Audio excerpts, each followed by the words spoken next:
من عبدالله نرزالله سال تولدم 1945. من انا همینجا زیاده از 40 سال باز من می خانم من می آقلم زندگی میکنم. بهار به زندگی میکنم، زمستان فرزندم میرم. من روز یک شنبه انمی هفته آمده بودم اینجا تنگ بود. انمی هفته یک شنبه ما آمده بودم اینجا تنگ بود. یک بار این پیش من اینجاهای گردانده بودن با من این دویم باره همه آقا علاب سردادیان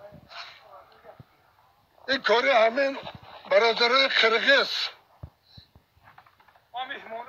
برادر قرقیز کار هستن.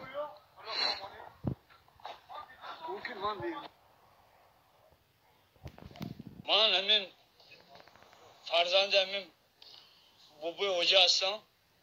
همینجا پدرم برده خونه برده بودم شب برای مهمونی.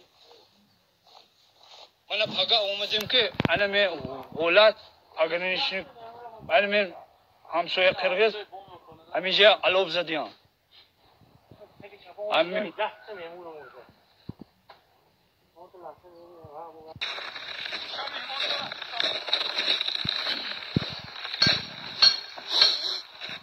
شب من پدرم برده بودم خونه.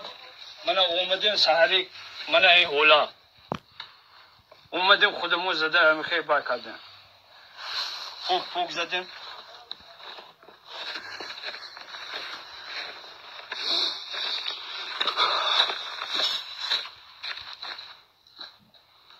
من حالتی اون درمانم یه